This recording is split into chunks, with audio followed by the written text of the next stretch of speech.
What's up, you guys? Eric here, Driveline World's OK steering wheel holder. I'm gonna do a quick walk around on this trailer. I already pre-tripped my truck pretty good.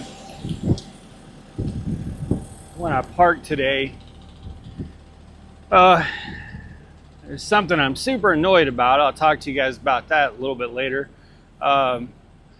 Power went out while I was in the shower. That's not what I'm super annoyed about, but when I was in the shower in Road Ranger, the power went out, which made for an interesting situation. And I got tornadoes about 80 miles from me right now.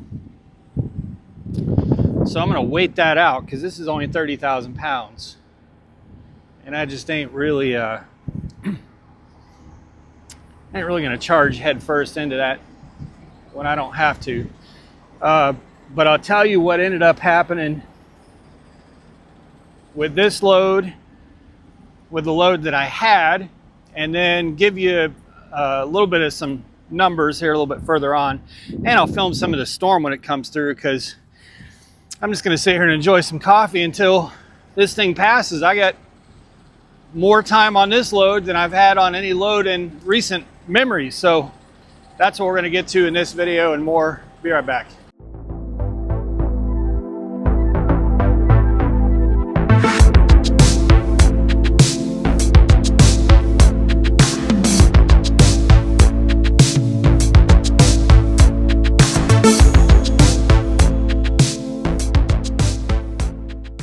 Well, we got some good news and bad news. The good news is I got to my 90, the receiver, 4 hours early this morning for a live unload, because you can check in early at this joint, and they're short staffed for Easter weekend, so they turned me into a dropping hook. And not only that, but the only empty trailer that they had is clean and fueled. I'm kind of dumbfounded by all that. So we got that going for us. So we got turned into a dropping hook and got a trailer that's good to go, which is a good thing because there's 40 mile per hour wind right now. And I just wasn't feeling it, man, on getting out there and trying to get a washout. Let me sit you guys right here for just a second, if it'll stay there. Just trying to get my shit locked here. Hang on. So it's Saturday before Easter. So my objective was to get here as fast as possible. Try to get this done as fast as possible so I could get reloaded before, not get screwed because of Easter. I was hoping to get a load out of here, but there wasn't anything on load choice to take out of here. So that is what it is. This is a 19 trailer, man. We're kind of phasing out all the 18 and 19 trailers. This one looks pretty good. Looking good. So that's the good news. The bad news is there's no loads picking up today. There's no loads from here. Oh my God, it's windy. Yeah, I hope I can find parking at the TA. I ain't trying to get out there on the interstate with this empty trailer in 40 mile per hour wind. So basically there was a load going to Texas on there. There was a load going to, there was a load picking up in Edwardsville, Illinois. That's like 400 miles from me, man. No. And then there was a load picking up in Kentucky going to North Platte, Nebraska. That's the one I took, and it only pays $1.70 a mile. And it's the only load that I'll get between now, Saturday, and the payroll cutoff Wednesday morning. So that's shit. $1,700 for Sunday, Monday, Tuesday, almost 4 days. So that sucks. But I'm loaded through Easter, and it's all fairly easy. Drop and hook. So I basically just have a slow ass few days here, but I'm already in a profit on this load. I think my net profit off this would be about $1,200 with probably maybe another $150 worth of fuel on that next load. Let's just call it 200. My profit on this truck this week should be about 2,700. So my net for this week will be about 2,700 on 2 loads, both taking a lot of time. So not ideal. I would have liked to have seen a lot more, but for Easter weekend, man, staying loaded, I'm happy about it. All right, I'll be back shortly. All right. First, real quick before I get into this stuff, I would like to say welcome to all the new subscribers. I think I've had like 300 subscribers in the last 2 days. So welcome to all of you. I assume most of you are not Prime drivers, so I apologize that I only speak highly of Prime half the time. I don't speak highly of Prime half the time. I do speak. There's good and bad, so you'll have to put up with both, but welcome to the channel. If you haven't subscribed already, please do so. Try to do a video probably every other day. I try. To all the members, there's quite a few new members of the channel. If you've joined as a member, you get these videos the night before, so I really appreciate you guys. And I'll be doing a members video here in the next day or two. But anyway, so yes, this morning, so my load that I have right now, it's a Tyson load. It wasn't supposed to be picking up until right now. But I got there with that empty trailer, or I called last night at about 11 p.m., 2300, and they said that, and I was 75 miles out because I was going to go drop my empty trailer, and they were like, hey, you know, we're leaving at 1 a.m., and we'll have all the loads done for Easter. So if you can get here by 1 a.m., we'll go ahead and get you the load. Otherwise, you'll have to wait until 8 p.m., you know, until your appointment time when the guard comes in with all the paperwork the next night. So I went ahead and finished out that drive, which I was going to do anyway, and got that load early. So that was great. But now the problem is I've got so much time, man. Because of the holiday, I only have the 2 loads on the week. So the first load that I ran, which was Schwann's from Stillwell, Oklahoma to Walton, Kentucky, that one paid, what did that one pay? $1,600, right? No, that one paid $1,500. Or like 1520 or 1530 or something like that. And then this load pays $1,700, and it's going to North Platte, Nebraska, from somewhere over there in Kentucky. It was 1,000 miles total, so it had I'm going to say like 200 miles deadhead. Now, for those of you who are going to say cheap freight, and I know some of you will, because it's in every video, I want to preface this, and I've been doing YouTube for years, and I feel like I'm a broken record. Those of you who say cheap freight, that's the eye of the beholder. You need to understand that. And I saw a comment, I think it was last night or yesterday morning, with someone saying that $2.30 a mile for reefer is not profitable. And it's like, what? You're smoking crack. You're high as balls. If you're in a situation where $2.30 a mile is not profitable, you need to change your situation. I'll just be honest with you guys. I can make money on $2.30 all day. I can make money on $1.70 all day. Now you have to understand that my trucks pull freight for a mega carrier that has enormous buying power. So like here at this Road Ranger, I paid $2 and I want to say 20 cents a gallon. And that's because of the buying power. So that's the first thing. The second thing is that this load that I'm on right now that pays $1.70 a mile, well, 200 of those miles were empty. So those are really cheap miles. And I had wind to my back. So I was like, I was super efficient on that 200 miles. And this load's only 30,000 pounds. So it's going to be pretty efficient the whole way. So yes, this load is, even if I had a truck payment on this truck, that would still be profitable to me. And decent money. Now, because I don't have a payment on this truck, obviously it's a lot more profitable. And obviously a week like this doesn't hurt me the way that it previously did.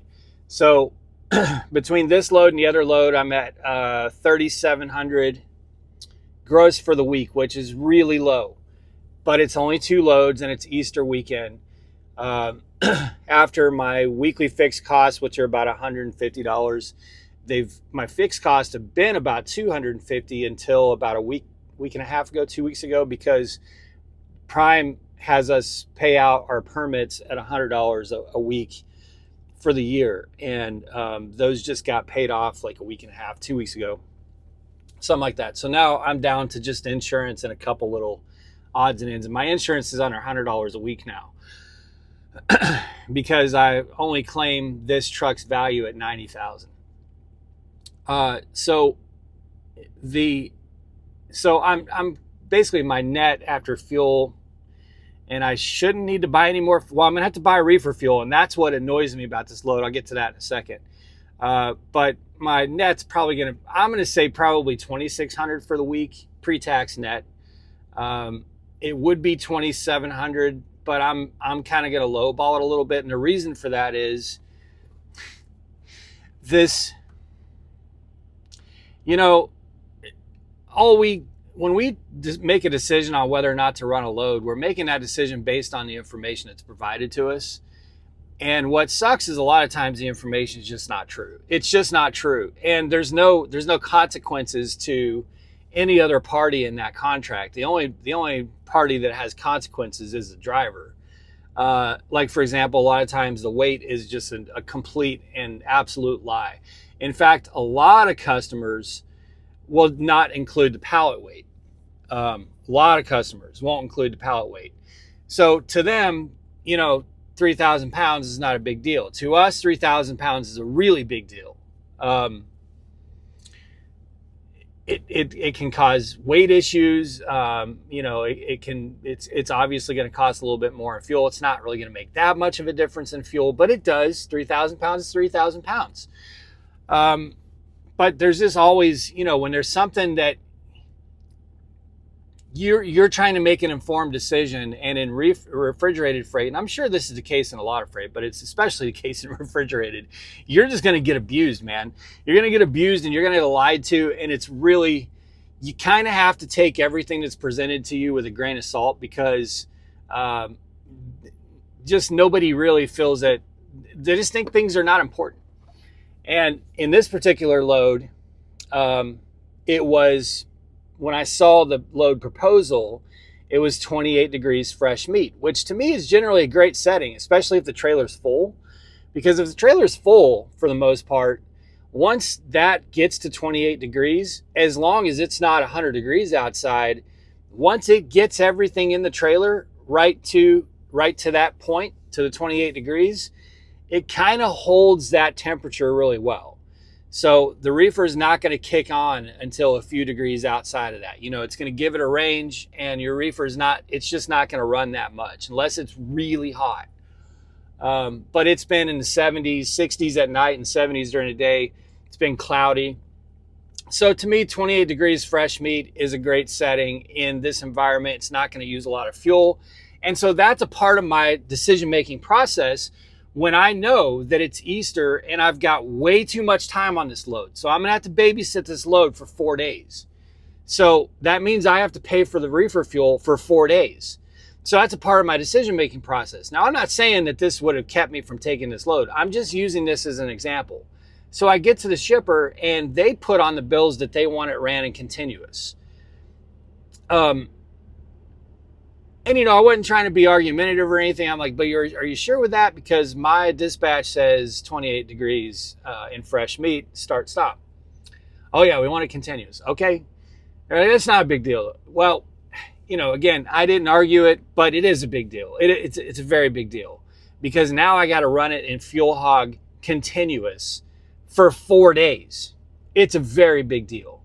So then when I call night dispatch to, give them all the details and get on my way, same thing. Oh yeah, it's not a big deal. Just put it in fuel hog and run it continuous.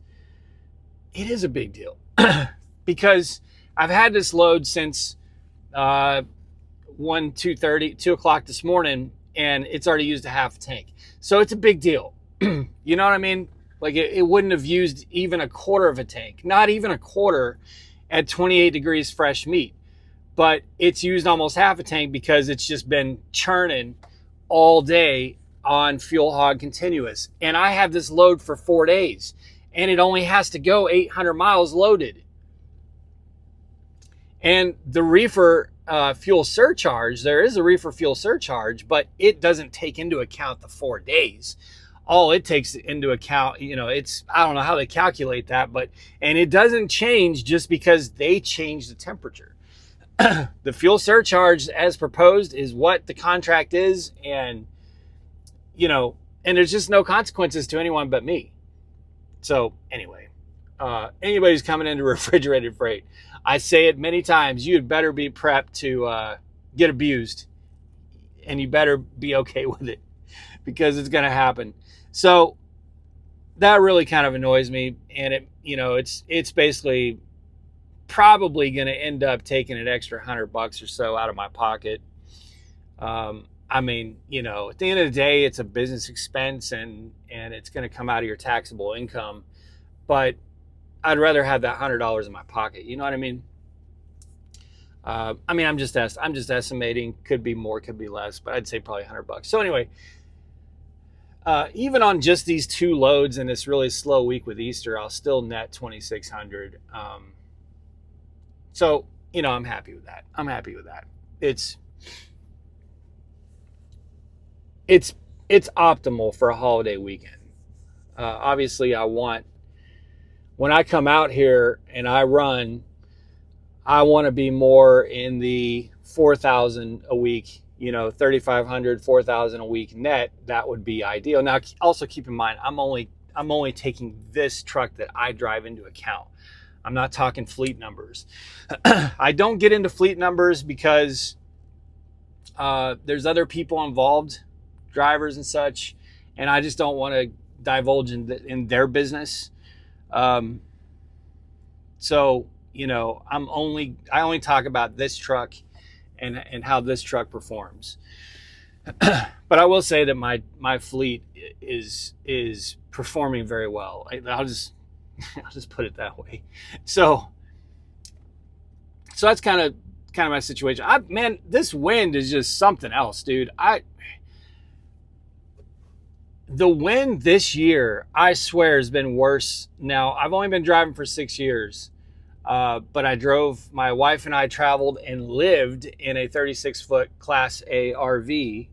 We had solar power and all that stuff. Traveled and lived in that for 2 years before trucking. So really 8 years where wind really mattered. And this year, this last 5 months has been the most consistent worst year for me in terms of crosswind. It's just been relentless, absolutely relentless. And I brought this up a few times, and people are like, oh no, it's just we're in the season. Man, it's not my first season. It's not this relentless. It's not just day after day after day after day after day. And that's the season we're in now. Well, then what was January? And what was December? And because we've had relentless crosswind on half the country. I understand if it's Wyoming or, but like half the country will be under 40 and 50 mile per hour crosswinds for 72 hours straight. So, I've got 30,000 pounds in the trailer. So it's not that I'm super concerned about it. I'll do 40, 45, 50 mile per hour wind with 30,000 pounds in the trailer, but The only reason I'm waiting is because I've got this line of thunderstorms behind me that's been producing tornadoes all day long. And or I say behind me, behind my truck, in front of, I'm going that direction. So I'll be driving right towards it. So it's like, what's the point? I have 4 freaking days. Well, I have Sunday night, Monday night, and Tuesday night. I have to deliver this at 4 a.m. on Wednesday morning. So I got 3 nights, and I only drive at night. I got 3 nights to do 800 miles. Oh, man. So really, tonight, I'll probably just post up somewhere just east of Kansas City. Just get through St. Louis before rush, Monday morning traffic. Rip through St. Louis and then get somewhere over there. And then tomorrow night, I'll probably drive the rest of it. I think that I'll probably do about 300 miles tonight, and then do 500 tomorrow night, and then just post up, right there at Walmart Tuesday night. So it's definitely getting windy. Power went out while I was in the shower. It's, basically the way I handled that situation was I just turned the flashlight on my phone and I kept showering. I was like, somebody comes and knocks, like I'm already 2/3 of the way through this. We're gonna finish this mission. And so I just turned the flashlight on my phone, set it on the counter, and just kept showering. The water stayed on. That's all I need. So, all right, let's see what this storm does. I'll film a little bit of it, and then I'll come back with you guys before finishing this video off. Yeah, it's getting bad now. We're about 40-mile-per-hour winds right now, but 60 or 70 coming. Everybody's coming off the road right now. I am optimally positioned here. The wind is hitting right smack in the back of my trailer, but we're under tornado warning, and I'm not really sure. I mean, I'm still a good 20 minutes out from the bulk of that line. This is the night. This is Easter night, so it's like midnight right now. Right on the border of Illinois, Grayville, Illinois, and that line of thunderstorms is right behind me, moving east,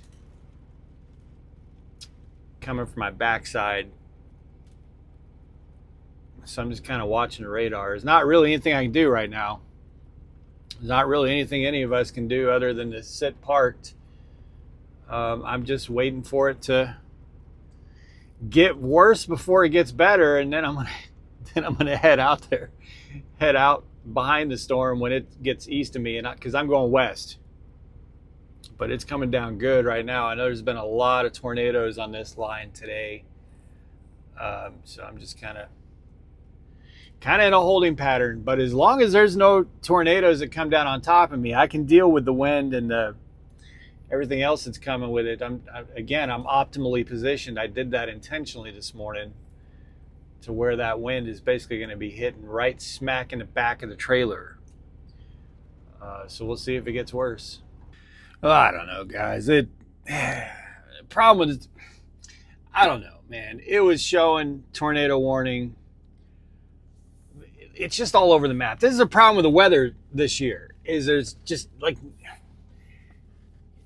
it's extremely unpredictable and difficult to navigate with all these apps, because it seems to me that nothing knows what's going on.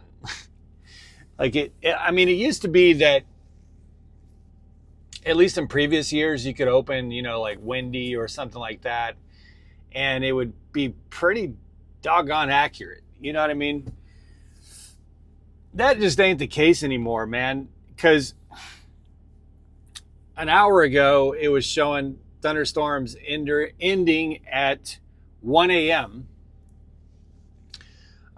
It did get pretty gnarly there for a few minutes, but it's 10 after 1, and now they're saying thunderstorms ending at 3. So, it's like it just seems to me like the technology is based on weather patterns that existed before, and the weather patterns that exist now, like it's almost like they just don't have the data to support the weather world that we're in now. Like that, you know, I'm not an expert, of course, so I don't really know what the fuck I'm talking about. I'm just telling you, it's been frustrating these last 3 or 4 months trying to trip plan and predict, you know. The only thing I'm kind of waiting for right now is the driver just, I went in to get a refill on my coffee real quick, and the driver just came off the road and he ran into some hail west of here, and it's showing. And again, I don't know if this is accurate or not, because I was under a tornado warning and nothing happened out of that. I didn't see in the radar anywhere where there was an actual, where it was. I've got one radar app that'll show you if there's a circulating storm. It didn't show that. So the weather app's giving me tornado warning, but the other apps, radar apps, are not showing circulating storm around me. So, I don't know. But now it's showing that there's a hail core that's crossing 64 here in about 10 minutes. I don't know if that's true or not. But at the end of the day, like, I'm not pressured to have to do anything because I got all the time in the world. So it's like, whatever, I think probably because I've got 30,000 pounds in a trailer, if I was pressured, I probably would have charged through it on the other side of St. Louis earlier, a few hours ago.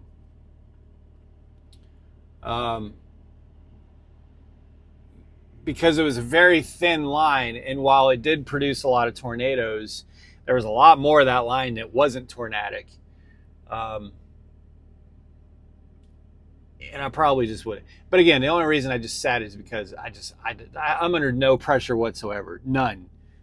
The only objective that I really have for myself tonight is just to get through St. Louis, and that's 130 miles from here.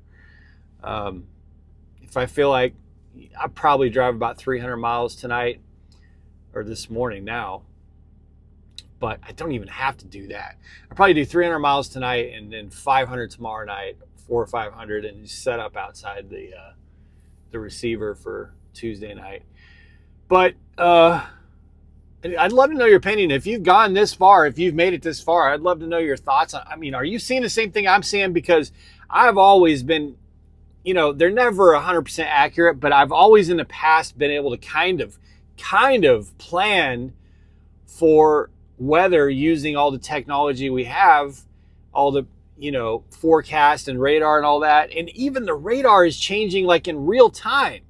Almost in real time, what the radar is saying is going to be here and what it's showing is going to be here in 20 minutes looks completely different in 20 minutes. I don't remember that being the case. 6 hours, 10 hours, okay, yeah, a lot can change. But generally in the past 5 years, 6 years, it seems like what the radar is showing you is 10 miles away from you is pretty much what was going to happen. And that's not, you can't really plan around it now anyway. So, all right, guys, I'm going to get this one done. Belated happy Easter to everybody. And happy Monday to everybody. You'll see this tomorrow morning. For the members of the channel, this is only going to be probably a few hours early for you guys because I just got so delayed in putting it up. But I will get a members video up. Obviously, I have all the time in the world for this load. So thanks for hanging in there, you guys. Be safe. Make good decisions. Always drive, thrive. Talk to y'all soon.